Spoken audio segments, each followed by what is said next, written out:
Kelowna Mission. Thank you, Honourable Speaker. I thank the member opposite for the statement. I also appreciate that everyone in this House can agree that climate change is an important issue that must be taken seriously and acted upon. It is essential that we continue to lower our emissions while building a stronger economy and attracting investment. British Columbia has a great green economy before it, one that is built on sustainability, well-paying jobs, and responsible resource development. This is a green economy which includes world-class clean liquefied natural gas, which is actually produced at 60% lower emissions than anywhere else in the world.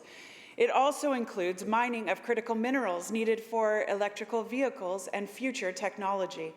It also includes pursuit of commitments made to Indigenous peoples, such as economic reconciliation. Honourable Speaker, I am optimistic that BC has great potential to reach.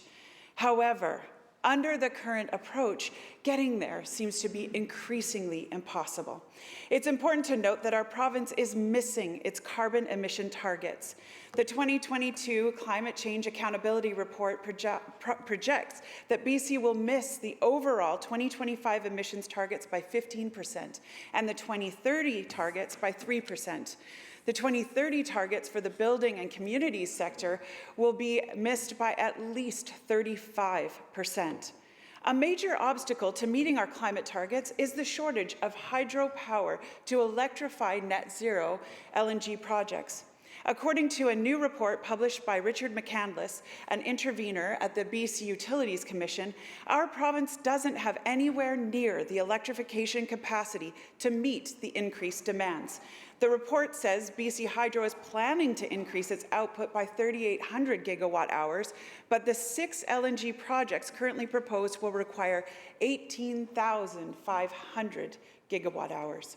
Without generating much more hydroelectric or other forms of clean power, the math of net zero does not add up. This means that LNG projects will be powered by natural gas, delayed, or outright cancelled. These are also the future of our mining projects that won't be able to proceed because they cannot meet our necessary emission targets without hydroelectricity. We can't afford for these projects to fail to proceed, Mr. Speaker. Countries around the world are looking for a safe transitional fuel source, and we can be a leader in this transition by providing clean and ethical LNG. Climate change is a global issue, and we here in BC have an obligation to produce low-emitting LNG that can replace heavy-emitting coal-fired plants in Asia. LNG produced in our province is among the lowest emitting in the world and has the highest social and environmental standards. We should be proud of this. LNG is also a crucial component of economic reconciliation with First Nations. After months of delay, I was glad to hear that the Cedar LNG project will be moving forward, finally. This is a great step towards building BC's green economy and economic reconciliation. Yet there continue to be Indigenous LNG partnerships awaiting approval, such as the Tilbury LNG project in Delta. Indigenous people want to contribute to clean energy projects like LNG so they can be full partners in the economic development of BC, and we must give them every opportunity to do so. The shortage of electrification capacity will be further amplified by the province's plan that requires 90% of all new light vehicles sold in BC to be zero-emission vehicles by 2030.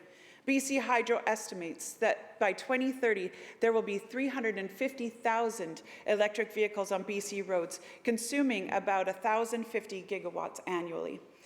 The increase in electric vehicles on the road all around the world presents an incredible economic opportunity for our province if we are bold enough to seize it. British Columbia is lucky to be bountiful with critical minerals such as copper and lithium required for electric car batteries. Our high social and environmental standards are attractive to investors. However, red tape and permit delays can disincentivize investment. We need faster permit approval rates since, as it is currently now, mining permits can take over a decade to acquire. We don't have 10 years to wait, Honourable Speaker. The transition to electric cars is happening now, and we must embrace that opportunity. British Columbia will not achieve a green economy tomorrow if we can't approve and power the clean projects of today, and it's time for our government to recognize that. Thank you, Honourable Speaker. Thank you, member.